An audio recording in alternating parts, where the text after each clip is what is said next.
Hello बच्चों, welcome to RP classes. आज की इस वीडियो में हम पढ़ेंगे इतिहास क्लास 10th, जिसका कि हम दूसरा चैप्टर पढ़ रहे हैं, इंडो चाइना में राष्ट्रवादी आंदोलन। देखते हैं, हमने जो पिछली वीडियो में हमने देखा था कि किस प्रकार जो फ्रांसीसी हैं उन्होंने वियतनाम पर नियंत्रण किया था, उसको अपना उपनिवेश बनाया था अपने हितों की पूर्ति के लिए।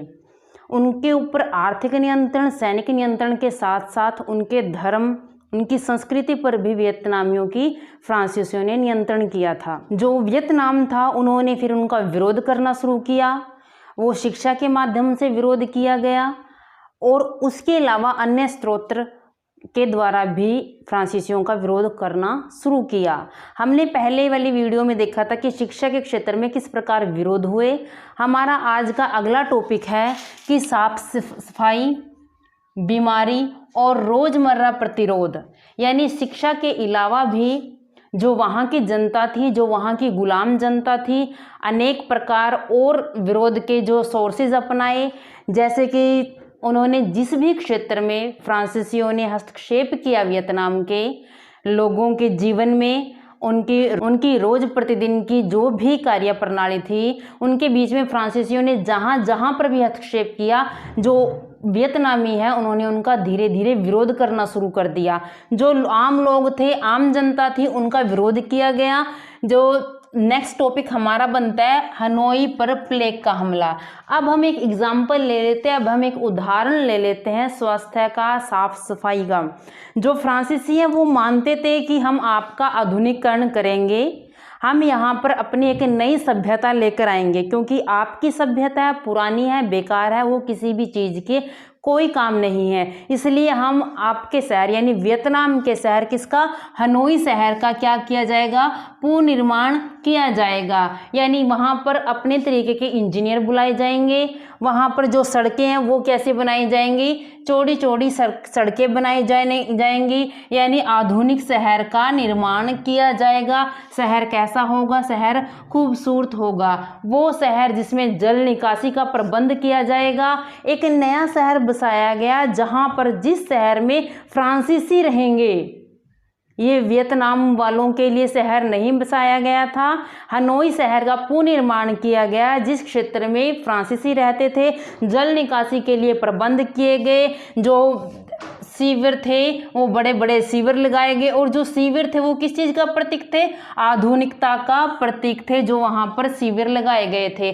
जबकि जो दूसरा शहर था जहाँ पर वियतनामी रहते थे, वहाँ पर बहुत ज़्यादा गंदगी थी, जो सड़कें थी वो बहुत गंदी थी, संकीर्ण थी। जब भी बाढ़ आती थी या बारिश का पानी होता था, जो नालियों का पानी सड़कों पर फैल जाता था और जो सारा कूड़ा कचरा नदी में बहा दिया जाता था। लेकिन जो नया शहर बसाया गया उसके अंदर क्या चीज़ की गई कि उसके अंदर सीवर बनाए गए, ताकि जो पानी है, जो नालियों का पानी है, जो घर से निकलने वाला जो जल की निकासी है, वो अच्छे से होगे। ऐसा आधुनिक शहर फ्रांसीसियों ने बसाया। लेकिन हुआ क्या, जो बड़े बड़े सीवर बनाए गए थे ये आधुनिकता का प्रतीक तो थे ही थे, साथ में क्या हुआ, ये जो सीवर है ये चूहों के रहने के लिए एक उचित स्थान बन गया। अब चूहे बेधड़क घूमते थे, जो फ्रांसीसी थे उनके घरों में चूहे बेधड़क वहाँ पर घूमते रहते थे।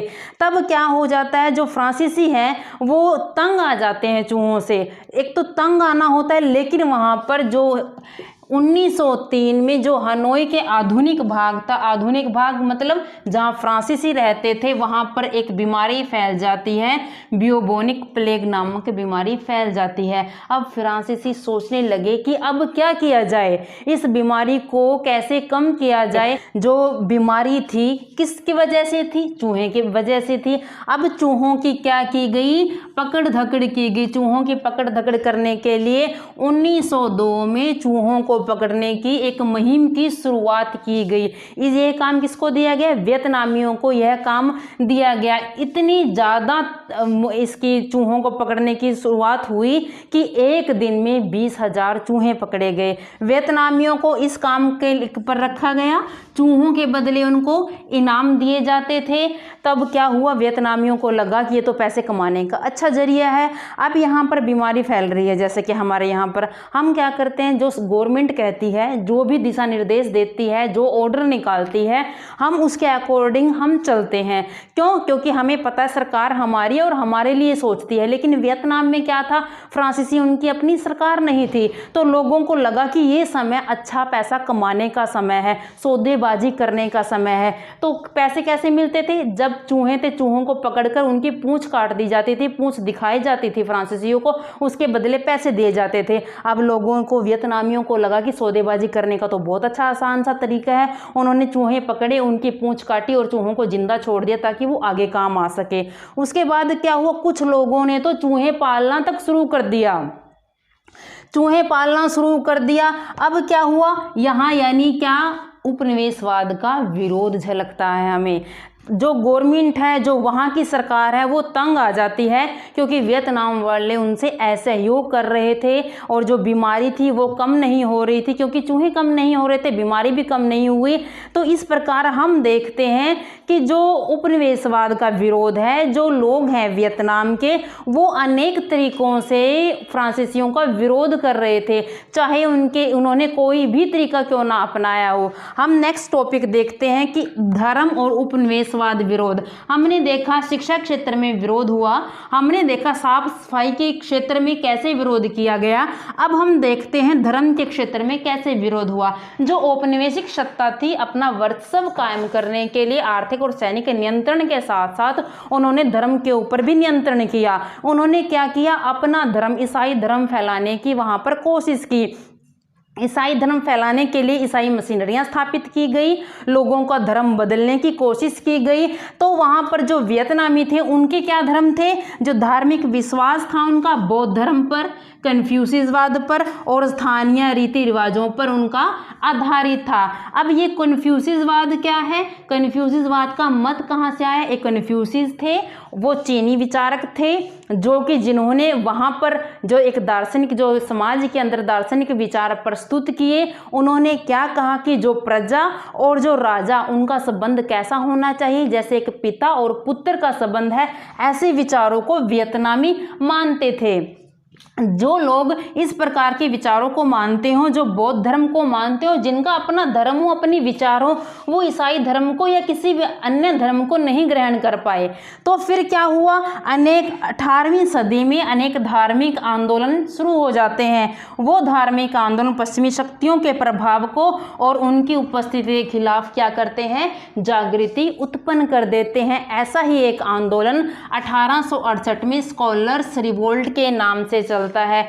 जो यह विद्रोह किसके खिलाफ था, यह विद्रोह फ्रांसीसी जो शासन था उनके खिलाफ था। जो उन्होंने ईसाई धर्म फैलाया था उसके खिलाफ यह आंदोलन था। इसके अफसर कौन थे? इसके अफसर थे शाही दरबार में कार्यरत अधिकारी, इसके अफसर हुए और उन्होंने न्यूअन और हातियन प्रांतों में बगावतों का नेतृत्व किया। उन्होंने वहां पर 1000 ईसाइयों का कत्ल किया। जो कैथोलिक मशीनरी थी, 17वीं शताब्दी के शुरुआत से ही उन्होंने ईसाई धर्म फैलाना शुरू कर दिया था और 18वीं सदी तक उन्होंने 3 लाख लोगों को ईसाई बना दिया था।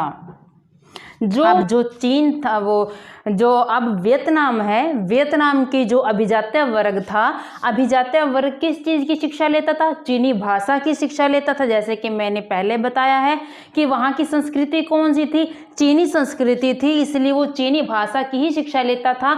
वहाँ का अभिजात्य वर्ग चीनी भाषा की शिक्षा लेता था।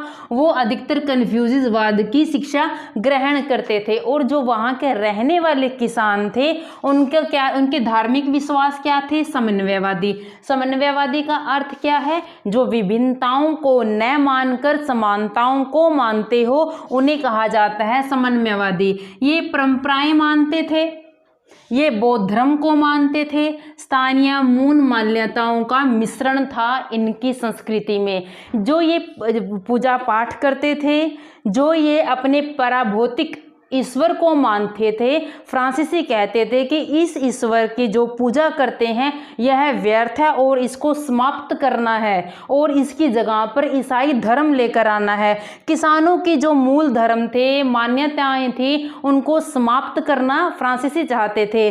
तो क्या हुआ, वहाँ पर अनेक धार्मिक आंदोलन शुरू हो जाते हैं। अनेक लोगों का मानना था कि हमने ईश्वर की आभा को देखा है, समाज के अंदर अपने धर्म के ऊपर देखते हैं कि अपने धर्म के ऊपर संकट आ रहा है तो अनेक लोग धार्मिक आंदोलन शुरू कर देते हैं। ऐसा ही एक आंदोलन शुरू होता है हुआ हाओ आंदोलन। हुआ हाओ आंदोलन कब शुरू होता है?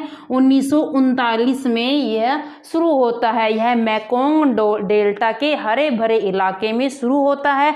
वहां पर इसको बहुत ज़्यादा लोगों का समर्थन प्राप्त हुआ। इस आंदोलन के संस्थापक कौन थे?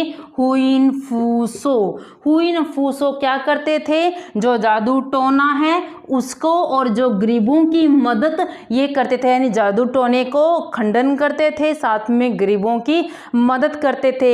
ये जो व्यर्थ खर्च करते हैं उनके ऊपर इसके खिलाफ बहुत बोलते थे या इसके बारे में बहुत ज़्यादा बात करते थे कि व्यर्थ खर्च नहीं करना। जो बालिका वधुओं की खरीद फरोख्त है उसके भी ये विरोधी थे। साथ में शराब व अफीम का विरोधी, यानी नशीले पदार्थों का, व्यर्थ खर्चों का, यानी सामाजिक कुरीतियों के विरोधी थे। कौन?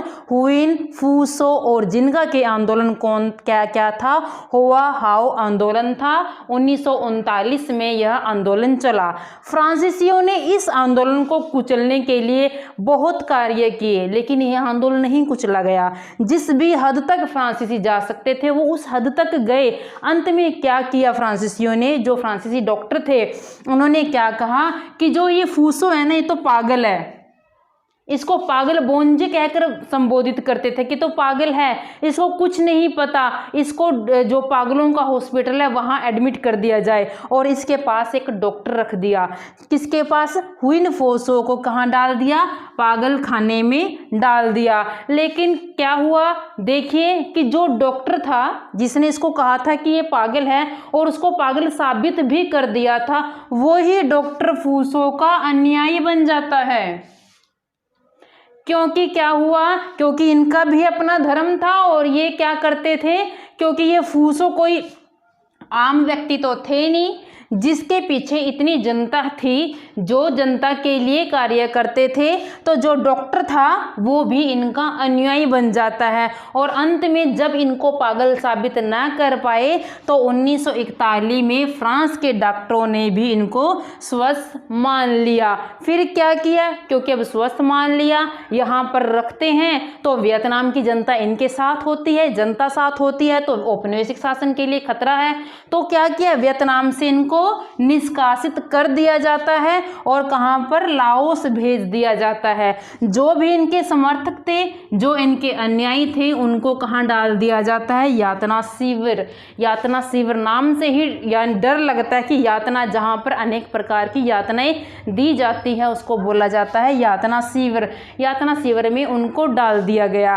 अब हमने देखा कि जो उपनिवेशवाद था, यानी जो वियतनामी थे, उन्होंने फ्रांसीसियों का हर तरीके से विरोध किया। चाहे वो शिक्षा के क्षेत्र में विरोध किया हो, चाहे यहाँ हमने स्वास्थ्य के क्षेत्र में देखा कि एक तरफ तो जो फ्रांसीसी हैं वो हनोई में पुनर्निर्माण कर रहे थे, लेकिन दूसरी तरफ हम देखते हैं कि वो उनको असहयोग करते हैं। वियतनामी फ्रांसीसियों को असहयोग करते हैं, हर चीज़ में असहयोग किया, जिसकी वजह से फ्रांसीसी वहाँ पर उनसे तंग आकर अपना जो ये आंदोलन शुरू किया था चूहों की पकड़ दकड़, ये भी ले लेते हैं, समाप्त कर देते हैं।